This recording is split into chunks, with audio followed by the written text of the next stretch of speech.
Dear students, welcome to my YouTube channel Modular Sirika. আজি আইছো আমি নতুন এটা ভিডিও লৈ কালি আমি ত্ৰিকোণমিতিৰ অনুশীলনী 8.1 ৰ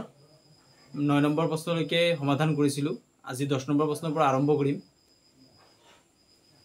10 নম্বৰ প্ৰশ্নটো আছে ত্ৰিভুজ PQR ৰ Q কোণ সমকোণ আৰু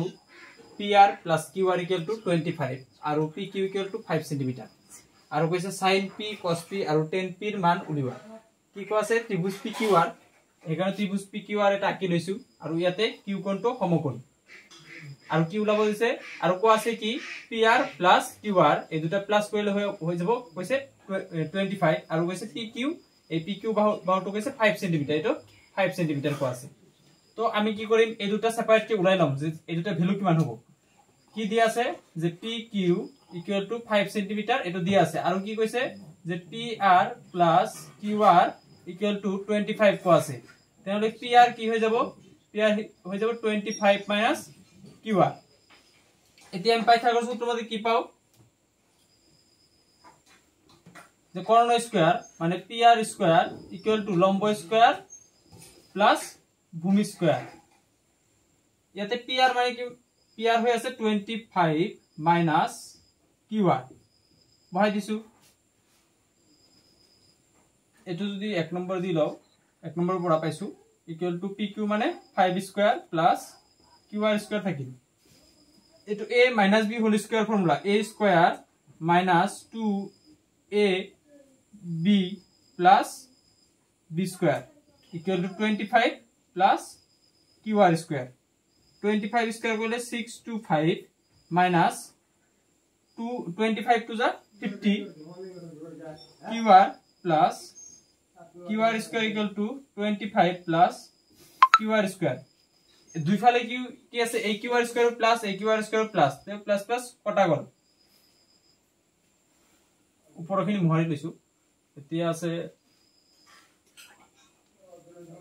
কি থাকিল 625 minus 50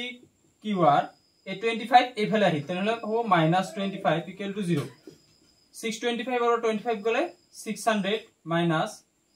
50 QR equal to 0 যদি আমাৰ 50 QR এফালে লৈ যাও যে 50 QR লৈ গৈছো তেনে হলে কি থাকিব 600 থাকিব QR equal to কি হ'ব QR হৈ যাব 600 divided by 50 0 0 কটা গল ইয়াতে কিমান বাৰ 12 তাৰ মানে QR কিমান হৈ যাব QR ৰ value QR equal to 12 QR ৰ ভ্যালু কি পালো 12 এতিয়া আমি 1 নং সমীকৰণ যে লিখিলছিলো 1 নম্বৰ সমীকৰণত বহাই দিম যে 1 implies 1 নম্বৰ কি আছিল যে PR equal to 25 minus QR আছিল ইয়াতে যদি 25 minus QR মানে কিমান 12 বহাই দিও কিমান পাম 13 মানে QR পালো 12 আৰু QR পালো 13 এতিয়া তিনিটা বাহুৰ যোগ পাই গৈছো এতিয়া আমি কি কৰিম এই অনুপাত দুটা sin P cos P আৰু tan P উলাই লম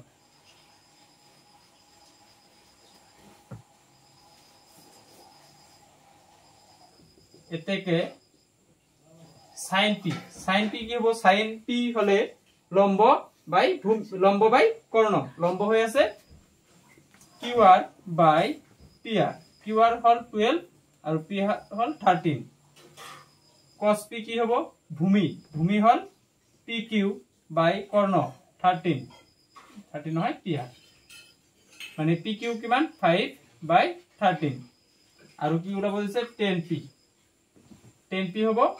লম্ব বাই ভূমি লম্ব হল QR আৰু ভূমি কি হ'ব PQ তো QR হল 12 আৰু PQ হল 5 এটো आंसर হৈ গল 10 নম্বৰ প্ৰশ্নৰ आंसर এখিনি এতিয়া আমি পৰৱৰ্তী অনুশীলনী 8.2 লৈ 8.2 অংকখিনি কৰাৰ আগতে আমাৰ এটা চাৰ্ট আছে চাৰ্টত তোমালোকে পাবা কিতাপত মই চাৰ্টখন ইয়াতে দেখাই দিছো এই চাৰ্টটো তোমালোকে মুখস্থ কৰি লবা তাৰমানে যিকোনো এই অনুপাত বিলাক যে আছে sin cos tan sin 0 degree হলে কিমান হয় 30 ডিগ্ৰী হলে কিমান হয় 45 কিমান tan 0 tan 30 এনেকুৱা বা cos গোটে কেইটাৰে দিয়া আছে তো এই গোটে কেইটা সাইন বিলাক বা মানবিলাক মুখস্থ কৰি ল'বা তোমালোকে বাৰে বাৰে পঢ়িবা তেনেহলে মুখস্থ হৈ যাব তো ইয়াতে কি আছে প্ৰশ্ন তলত দিয়া বিলাকৰ মান উলিওৱা এক নম্বৰ প্ৰশ্ন এটো 8.2 অনুশীলনীৰ এক নম্বৰত দিছে sin 60 cos 30 plus sin 30 cos 60 sin 60 degree মান কিমান এই চাৰ্টত আছে মুখস্থ কৰি ল'বা sin 60 ভ্যালু হৈ আছে √3/2 আৰু cos 60 ৰ ভ্যালু cos 30 ৰ ভ্যালু √3/2 প্লাস দিলো sin 30 1/2 cos 60 1/2 এতিয়া যদি আমি ইনটু কৰো √3 * √3 কিমান হ'ব √3 স্কয়ার √3 * √3 মানে √3 স্কয়ার স্কয়ার কটা গল থাকিল 3 তম √3 কইলে হ'ব 3 আৰু 2 * 2 4 1 1 যা 1 আৰু 2 2 যা 4 তলত কি সেম আছে 4 আছে এটা 4 লিখিলো তখন লসাগু ললে 4 এ হ'ব 3 + 1 3 + 1 4 4/4 মানে 1 তার মানে এটার ভ্যালু কিমান 1 হৈ যাব sin 60 cos 30 plus sin 30 cos 60 value হল 1 দুই নম্বৰ প্ৰশ্নটো আছে দুই নম্বৰত আছে 2 tan square 45 plus cos square 30 minus sin square 60 2 লগত 10 ইনটু হৈ আছে 2 into tan 45 এর ভ্যালু হল 1 মানে 1 স্কয়ার tan 45 এর ভ্যালু 1 স্কয়ার 1 আৰু স্কয়াৰ থাকিল cos 30 এৰ ভ্যালু √3/2 cos 30 ভ্যালু √3/2 আৰু স্কয়াৰ আছে √3/2 স্কয়াৰ আৰু sin 60 ভ্যালু হৈ আছে √3/2 স্কয়ার ইয়াতে √3/2 ইয়াতে √3/2 এটো প্লাস এটো মাইনাস কটা যাব থাকিল কিমান 2 into 1 স্কয়ার মানে 1 2 into 1 2 এটো ভ্যালু হৈ গল 2 এতিয়া আহো 3 নম্বৰ প্ৰশ্ন 3 নম্বৰত দি আছে cos 45 divided by sec 30 plus cosec 30 cos 45 এর ভ্যালু হল 1/√2 আৰু sec 30 এৰ ভ্যালু 2/√3 plus cosec 30 এৰ ভ্যালু 2 ইয়াতে কি কৰিলো ওপৰত 1/√2 আছে 1/√2 থাকিল 2/√3 আৰু ইয়াতে খালি 2 আছে 2 তলত কি আছে একো নাই মানে 1 আছে 1 আৰু √3 লসাগু ললে কি হ'ব √3 আৰু 2 থাকিল এই √3 2 লগত ইনটু হ'ব 2 √3 হৈ গল এইখিনি কি হৈ আছে 1/√2 লগত এইখিনি হৰণ হৈ আছে হৰণটো আমি পূৰণ দিছো পূৰণ দিয়া লগে কি হৈ যাব উল্টা হৈ যাব √3 ওপৰত আৰু তলত কি আহিব 2 + 2 √3 ইয়াতে লৈ গল 1 * √3 হলে √3 আৰু তলত 2 আৰু √2 * 2 কৰিলে 2 √2 আৰু √2 * 2 √3 কৰিলে √3 আৰু √2 আৰু √3 √6 আৰু 2 থাকে ইয়াতে যেহেতু কি আছে তলত √over আছে তো এটা আমি কি কৰিম তলত তো পৰিমেয় হৈ থকা নাই আমি পৰিমেয় কৰিম পৰিমেয় কৰাৰ কাৰণে কি কৰিম ওপৰত √3 আছে √3 থাকিল আৰু তলত যদি ইয়াতে প্লাস থাকে তেনেহলে মাইনাস লবা আৰু মাইনাস থাকিলে প্লাস ইয়াতে কি আছে প্লাস আছে তাৰ মানে সেম এটোই লম আৰু এটা মাইনাস থকলম কিন্তু এটো থাকিল 2 + 2 √2 plus 2 √6 2 √2 মাইনাস দি দিছো ইয়াতে প্লাস আছিল এখানে মাইনাস দিছো 2 √6 এটো এটো ইনটু কৰিলে কিমান হ'ব 2 থাকিল √3 * √2 √6 minus √3 * √6 √18 আৰু 2 থাকিল এইখিনি হল a plus b into a minus b কি হৈ যাব a square minus b square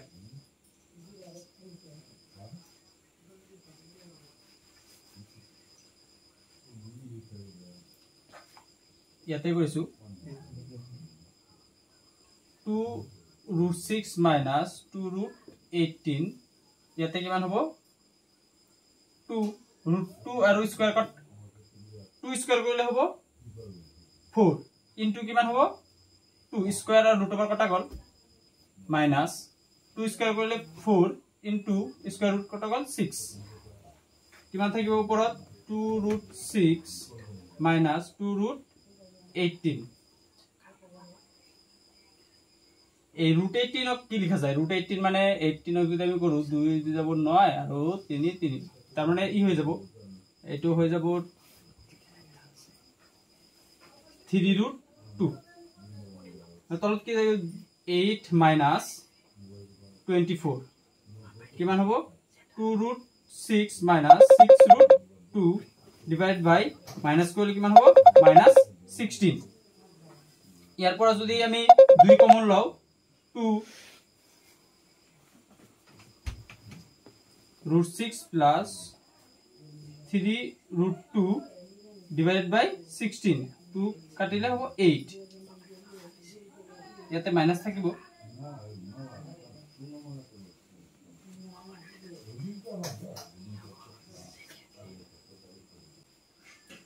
এইখিনি কি হল 2√6 minus 6√2 divided by minus 16 আছিল যদি আমি √2 কমন লও তেনহলে কিমান থাকিব √6 minus 3√2 ইয়াতে মাইনাস 16 আছিল 2 আৰু 16 কাটিলে হ'ব -8 এতিয়া আমি কি কৰিলো তলত মাইনাস আছে যদি এটা মাইনাস দি ইনটু কৰি দিও তেনহলে ইয়াতে কি আছে মাইনাস আছে এই মাইনাসটো কি হৈ যাব প্লাস আৰু 6 ৰ আগত কি আছিল প্লাস আছিল মাইনাস হৈ যাব তো 6 টো আমি এটো √6 টো কি হল পিছত গল আৰু এটো আগত লিখি দিলো যদি এটো প্ৰবলেম হয় বুজাতে এনেকৈ লিখিলো বাজে এটা মাইনাস দি ইনটু কৰিলে কিমান হ'ব -√6 প্লাস 3√2 ডিভাইডেড বাই 8 এটো এনেকৈ 3√2 minus √6 divided by 8 এটো হয় গল आंसर 3 নম্বৰৰ এতিয়া হও আমি 4 নম্বৰ প্ৰশ্ন লৈ 4 নম্বৰত আছে sin 30 plus tan 45 minus cosec 60 divided by আছে sec 30 plus cos 60 plus cot 45 ইয়াতে বহাই দিছো sin 30 মান 1/2 tan 45 1 আৰু cosec 60 2/√3 আৰু sec 30 2/√3 আৰু cos 60 1/2 আৰু cot 45 1 এইখিনি এতে সলভ কৰিম ইয়াতে 1/2 আৰু 2/√3 এটো 2 আছে তলত এলসিএম ললে কিমান হ'ব 2√3 হৈ যাব আৰু ওপৰত কি হ'ব ইয়াতে 2 আছে যেহেতু ইয়াতে আহি যাব √3 প্লাস ইয়াতে একো নাই একারণ 2√3 আহি যাব 1 ৰ তলত একো নাই একাৰণ ইনটু কৰিলে 2√3 যদি 1 ৰ লগত ইনটু 2√3 হ'ব মাইনাস ইয়াতে √3 আছে ইয়াতে 2 আছিল আৰু এটা 2 ইনটু হৈ যাব তলতো সেম 2√3 আহিব আৰু ওপৰত কিমান হ'ব 2 into 2 2 into 2 plus 1 into 3 plus 2√3 এতে এইখিনি সলভ কৰো ইয়াতে √3 ইয়াতে 2√3 কিমান হল 3√3 minus 4 2√3 আছিল আৰু তলত কিমান থাকিল 4 plus 3√3 আৰু 2√3 3√3 হৈ গল √3 plus 2√3 আৰু তলত থাকিল 2√3 এটো যদি আমি হৰণ হৈ আছে এইখিনি গোটেইখিনি হৰণ হৈ আছে এটোৰ লগত তো আমি পূৰণ কৰি দিম 3√3 minus 4/2√3 ইনটু কৰিলে ওপৰত যাব 2√3 আৰু তলত আহিব 4 plus 3√3 এইখিনি কটা গল থাকিল 3√3 minus 4 আৰু তলত থাকিল 4 plus 3√3 এইখিনি সজাই লিখা যায়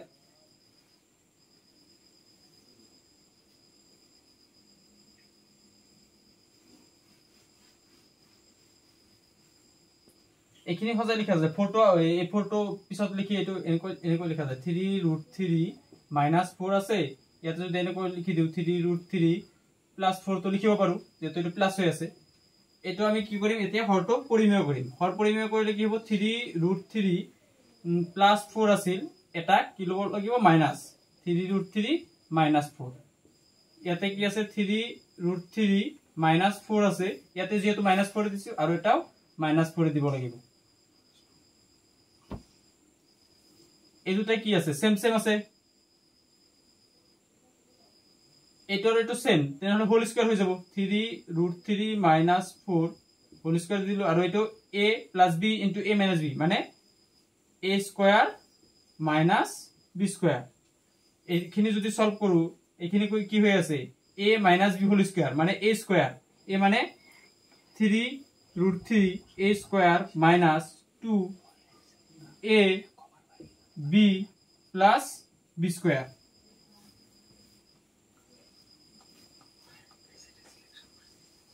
আৰু ইয়াতে কি হ'ব 3 স্কয়াৰ কৰিলে 9 into 3 minus 4 স্কয়াৰ কৰিলে 16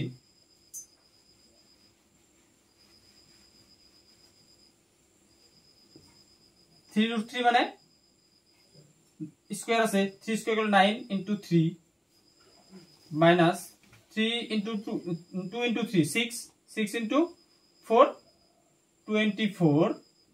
√3 plus 16 আৰু তলত আহি আছে 27 minus 16 ওপৰত কিমান হ'ব 27 minus 24 root 3 plus 16 divided by 27 ওপৰত 16 গলে কিমান হ'ব 11 ওপৰত 27 আৰু 16 প্লাস কৰিলে কিমান হ'ব যেটো এটো প্লাস 7 আৰু 6 প্লাস কৰিলে কিমান হ'ব 13 3 থাকিল হাতত থাকিল আমাৰ 1 2 আৰু 1 3 আৰু 1 4 43 minus 24 root 3 divided by 11 এখিনি হল आंसर এটোৰ आंसर sin 4 নম্বৰ প্ৰশ্নৰ आंसर কিমান হল 43 minus 24 root 3 divided by 11 মৰমৰ ছাত্ৰীসকল আজি আমি ত্ৰিকোণমিতিৰ অনুশীলনী 8.1 ৰ 9 নম্বৰ 10 নম্বৰ প্ৰশ্নটো সমাধান কৰিলো লগতে অনুশীলনী 8.2 ৰ 1 নম্বৰ প্ৰশ্নৰ 4টা প্ৰশ্নৰ आंसर কৰিলো তো তোমালোকৰ যদি কিবা এইখিনিত প্ৰবলেম থাকে তেনেহলে কমেন্টত জনাবা লগতে তোমালোকৰ বন্ধু-বান্ধৱীসকললৈ শেয়াৰ কৰিবা ভিডিওটো যাতে তেওঁলোকে সুবিধা হয় লগতে ভিডিওটো চাই লাইক কৰিবা কমেন্ট কৰিবা কিবা প্ৰবলেম থাকিলে লগতে সাবস্ক্ৰাইব কৰিবা থ্যাংক ইউ